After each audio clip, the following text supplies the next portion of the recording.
નમસ્કાર વિદ્યાર્થી મિત્રો, વેટ ડિજિટલ એજ્યુકેશનમાં આપ સર્વે મિત્રોનું હાર્દિક સ્વાગત છે. વિદ્યાર્થી મિત્રો, આપણે જોઈ રહ્યા છીએ ધોરણ 12 વિષય ભૂગોળ, જેમનું પાઠ 2, જેમાં મિત્રો આપણે વસ્તી ગીચતા, વસ્તી વધારાનો જે પણ કંઈ મુદ્દાઓ છે એના વિશે ચર્ચા કરી રહ્યા છીએ. તો આજનો આપણો ટોપિક છે વસ્તીનું માળખું. તો એના વિશે ચર્ચા મેળવીએ. તો કે વસ્તી ગણતરીમાં એકત્રિત કરાતી વિગતોના સંકલનથી વસ્તીની ભૌતિક, આર્થિક, સામાજિક અને સાંસ્કૃતિક પાસાને ધ્યાનમાં રાખી કરાતી સમીક્ષાની કેટલીક મહત્વની વિગતોનો અભ્યાસ કરીશું. તેનાથી જે તે પ્રદેશની વસ્તી ગીચતા જાણી શકાય. એટલે કે આપણે અહીંયા છે એ શું જોવાનું છે, તો કે વસ્તી ગીચતા માટે જે પણ કાંઈ એકત્રિત કરવામાં આવતી હોય, ડેટા માહિતી ભેગી કરવામાં આવતી હોય, જેમાં ભૌતિક હોય માહિતી, આર્થિક ક્ષેત્રની હોય, સામાજિક ક્ષેત્રની હોય, સાંસ્કૃતિક ક્ષેત્રની, આ બધી બાબતોને ધ્યાનમાં રાખીને કેટલીક સમીક્ષાઓ કરવામાં આવતી હોય, એનો આપણે અહીં અભ્યાસ કરવાનો છે. અહીં જાણવું ગમશે તો જાણી લઈએ થોડું. કેમ કે ઘણીવાર મિત્રો બોર્ડની પરીક્ષામાં એકાદ સવાલ આવા કોષ્ટકમાંથી પણ પૂછાતો હોય, જાણવું ગમશે. કેમ કે પેપર સેટર પણ એમ કહેતો હોય તમને જાણ્યું છે કે નહીં, ગમ્યું નહીં એમ. રેડી? ચાલો. હા, અને ખાસ આપણે બે પેલો નિયમ તો યાદ રાખવાનો. શું? એક સરસ મજાની કોમેન્ટ આપી દેવાની, હે ને? ચાલો, સરસ. વિશ્વની કુલ વસ્તીના 90% વસ્તી ઉત્તર ગોળાર્ધમાં અને માત્ર 10% વસ્તી દક્ષિણ ગોળાર્ધમાં વસે છે. જો યાદ કરો, આપણે આગળના લેક્ચરોમાં ચર્ચા થઈ ગઈ કે ભાઈ વિશ્વની વસ્તી છે એ 90% વસ્તી 10% ભાગમાં વસે છે. પણ અહીંયા બીજું કીધું છે કે જે વિશ્વનો ગોળો છે, પૃથ્વી છે, હે ને? તો પૃથ્વી છે એના ઉત્તર ભાગ અને દક્ષિણ ભાગ.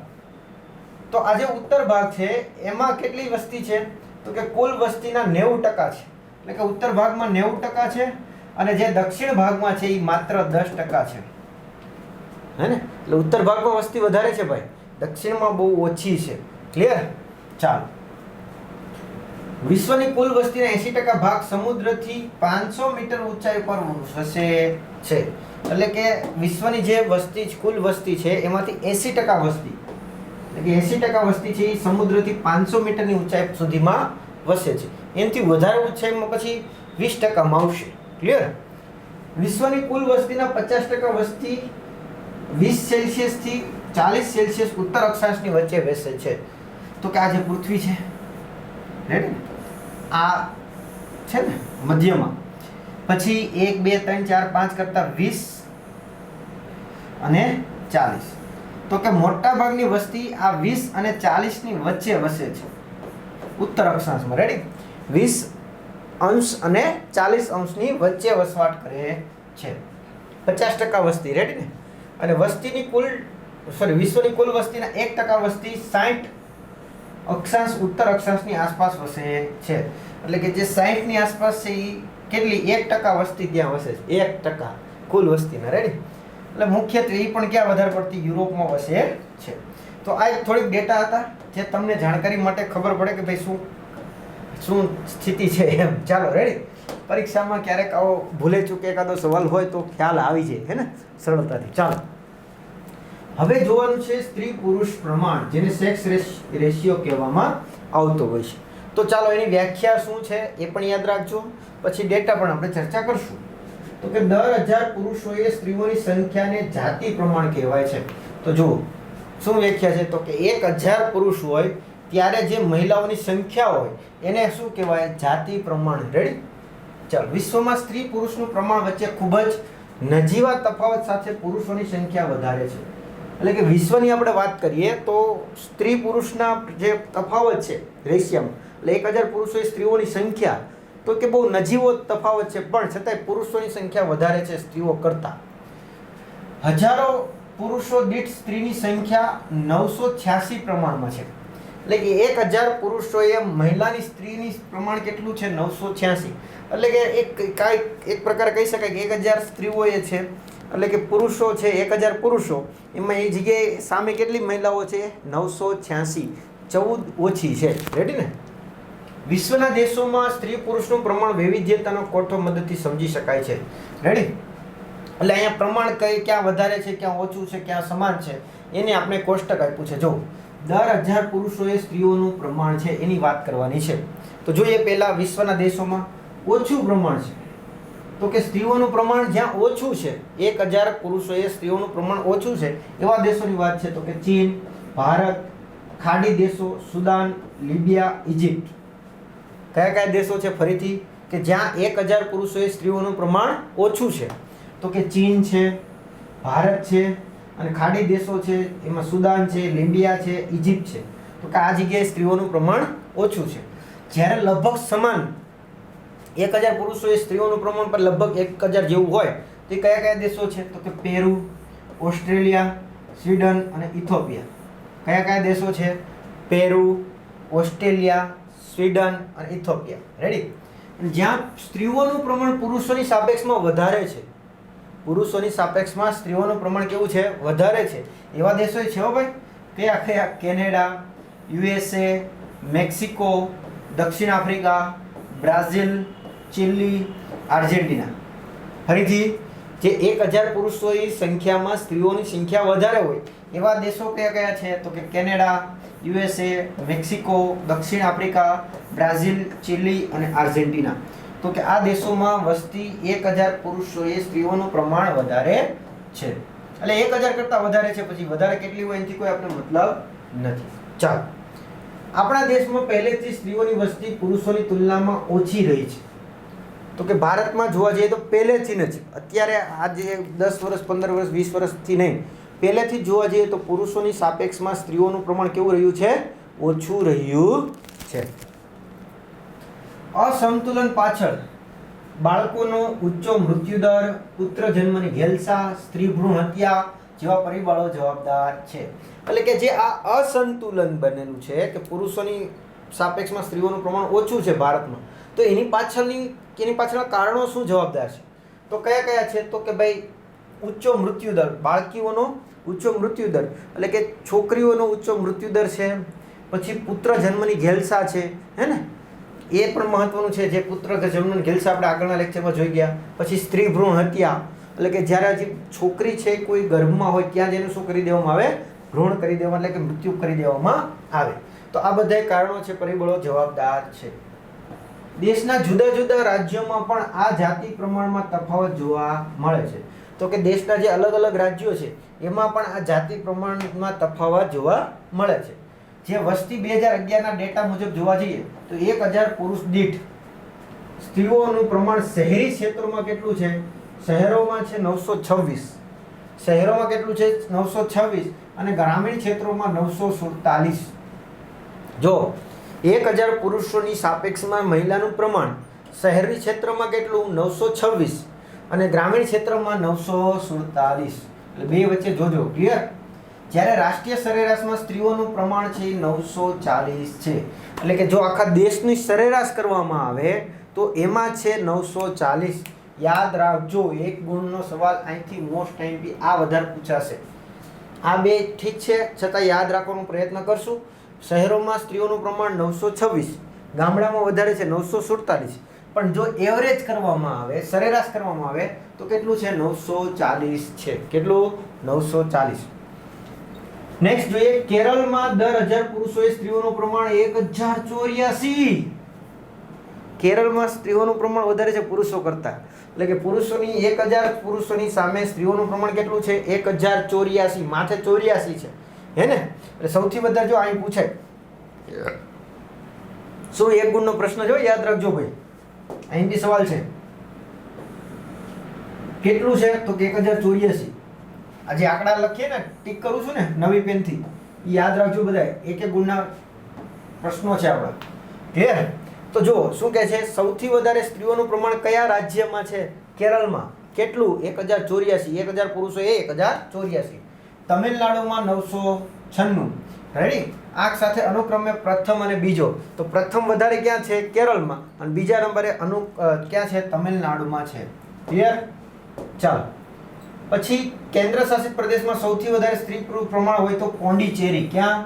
પોંડિચેરી. 1037 કેન્દ્ર શાસિત પ્રદેશમાં વાત કરીએ. અને સૌથી ઓછું પૂછાય તો ક્યાં છે? દીવ દમણમાં 618. વિચાર કરો, દીવ દમણમાં 1000 પુરુષોએ સ્ત્રીઓનું સ્થાન, એટલે સ્ત્રીઓની સંખ્યા કેટલી?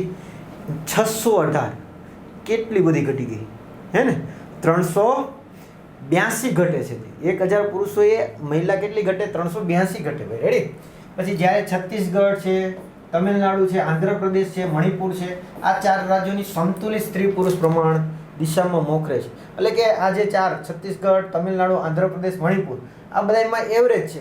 પુરુષોની 1000ની પુરુષોની સંખ્યા છે એની સામે એટલી મહિલાઓની સંખ્યા છે. ગુજરાત આપણે કામનું છે ભાઈ.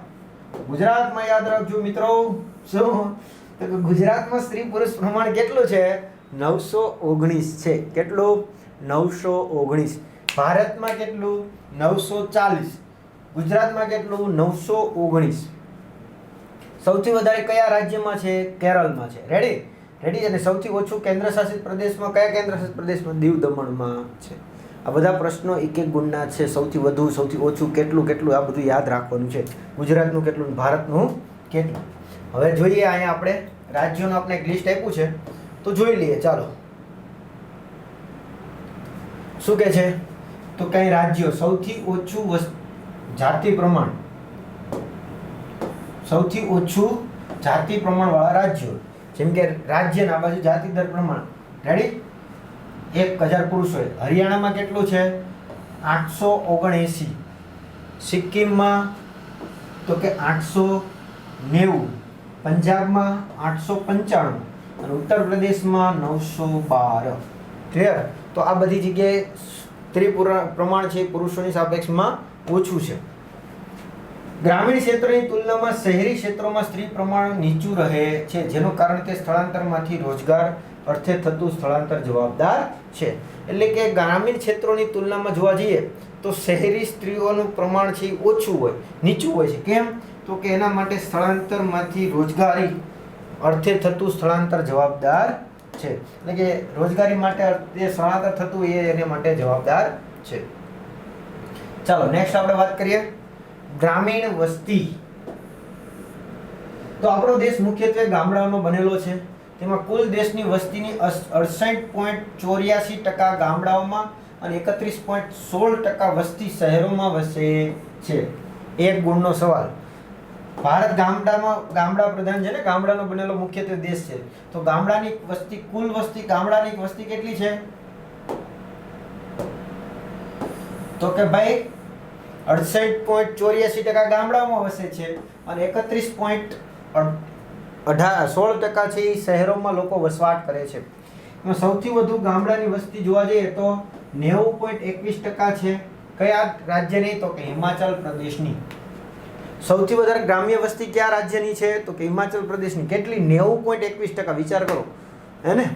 ચાલો, આ સિવાય બિહાર અને અસમમાં 85%થી વધારે ગ્રામ્ય વસ્તી જોવા મળે છે. એટલે કે બિહાર અને અસમની વાત કરીએ તો ત્યાં 85%થી વધારે છે ગ્રામ્ય વસ્તી જોવા મળે છે. જ્યારે ગોવા, ગુજરાત, હરિયાણા, કર્ણાટક, મહારાષ્ટ્ર વગેરે રાજ્યોમાં ગ્રામ્ય વસ્તીનું પ્રમાણ રાષ્ટ્રીય સરેરાશ કરતાં ઓછું છે. એટલે કે જે ગોવા છે, આપણું ગુજરાત છે, હરિયાણા છે, કર્ણાટક છે, મહારાષ્ટ્ર છે, આ બધાનું જે ગ્રામ્ય સરેરાશ વસ્તી છે ને એના કરતાં પણ ઓછું આપણું અહીંયા ગ્રામ્ય વસ્તી છે. ચાલો, આમાં પ્રશ્ન શું નીકળી શકે? બે પ્રશ્નો યાદ રાખો. ગ્રામ્ય વસ્તી કેટલી છે? 68.84%. શહેરી વસ્તી કેટલી છે? 31.16% શહેરમાં વસનાર વસ્તી. રેડી? અને સૌથી વધારે કયા રાજ્યમાં વસે છે ગ્રામ્ય વસ્તી? હિમાચલ પ્રદેશમાં. કેટલી? 90.21%. આ યાદ રાખજો. ચાલો, ક્લિયર? હવે આપણે વાત કરીએ શહેરી વસ્તી. ચાલો, ક્લિયર? તો જોઈએ શહેરી વસ્તી. તો કે શહેરીકરણ તીવ્ર ગતિએ થતું જાય છે, જોકે તેનો દર દેશના તમામ ભાગોમાં એક સમાન નથી. એટલે કે શહેરી વસ્તી, શહેરીકરણ, શહેર છે ધીમે ધીમે મોટા થઈ રહ્યા છે, પણ જરૂર બધા શહેરો, દેશના બધા શહેરોમાં સરખું વિકાસ થઈ રહ્યો છે, સરખું ડેવલપ થઈ રહ્યું છે એ શક્ય નથી. બધી જગ્યાએ સરખું નથી. છેલ્લી સદી દરમિયાન તેનો દર 11 ગણો વધ્યો છે. એટલે કે જે છેલ્લી વસ્તી ગણતરી છે, છેલ્લી સદી, રાઈટ? એટલે ગઈ સદી, છેલ્લા 100 વર્ષ કરતાં અત્યારે 11 ગણો વધી ગયો છે. કુલ વસ્તીના વધારા સાથે શહેરી વસ્તીમાં પણ વધારો જોવા મળ્યો છે. એટલે કે જેમ જેમ કુલ વસ્તીનો વધારો થયો એમ સાથે સાથે કોનો વધારો થયો છે? તો કે શહેરી વસ્તીનો પણ વધારો જોવા મળ્યો છે. શહેરી વસ્તીમાં ગોવા 62.17% સાથે પ્રથમ અને મિઝોરમ 51.51% સાથે બીજો ક્રમ ધરાવે છે. એટલે કે શહેરી વસ્તીમાં સૌથી વધારે શહેરી વસ્તી હોય તો ગોવામાં છે. કેટલી? 62.17% એ પ્રથમ ક્રમે છે અને મિઝોરમ 51.51% સાથે બીજા ક્રમે છે. મહારાષ્ટ્ર, ગુજરાત, તમિલનાડુ, કર્ણાટક, પંજાબ, હરિયાણા વગેરે રાજ્યોમાં શહેરી વસ્તીનું પ્રમાણ રાષ્ટ્રીય સરેરાશથી વધારે છે. એટલે કે જે આ બાકીના રાજ્યો છે, મહારાષ્ટ્ર છે, ગુજરાત છે, તમિલનાડુ છે, કર્ણાટક છે, પંજાબ છે, હરિયાણા છે, આ બધાની સરેરાશ જે શહેરી વસ્તી છે પ્રમાણ છે એની કરતાં વધારે છે. જ્યારે હિમાચલ પ્રદેશ, અસમ, બિહાર, ઉત્તરાખંડ, ત્રિપુરા, રાજસ્થાન એમાં રાજ્યોમાં શહેરી વસ્તી રાષ્ટ્રીય સરેરાશથી ઓછી છે. એટલે કે જે બાકીના જે રાજ્યો છે, હિમાચલ પ્રદેશ છે, અસમ છે, બિહાર છે, ઉત્તરાખંડ છે, ત્રિપુરા છે, રાજસ્થાન છે, આ બધા શહેરોની વસ્તી છે એ રાષ્ટ્રીય સરેરાશ કરતાં પણ ઓછી છે. હવે આમાં એક ગુણમાં કયો સવાલ પૂછી શકાય? તો શહેરી વસ્તી સૌથી વધારે કયા રાજ્યમાં છે? ગોવામાં. કેટલી છે? 62.17%. રેડી? પણ જો ગ્રામ્ય વસ્તી તમને પૂછાય તો કયા વધારે આવશે? હે ને? તો કે હિમાચલ પ્રદેશ યાદ આવે, કેમ કે 90% વસ્તી ત્યાં છે ને, તો એ આવશે. રેડી? હવે નેક્સ્ટ આપણો ટોપિક કયો છે? તો કે સાક્ષરતા, જેની ચર્ચા મિત્રો હવે આપણે આવતા લેક્ચરમાં કરીશું. તો આ વિડિયો લેક્ચરમાં આપણે અહીંયા સુધી રાખીએ. Thank you. જય હિન્દ, જય ભારત. અસ્તુ.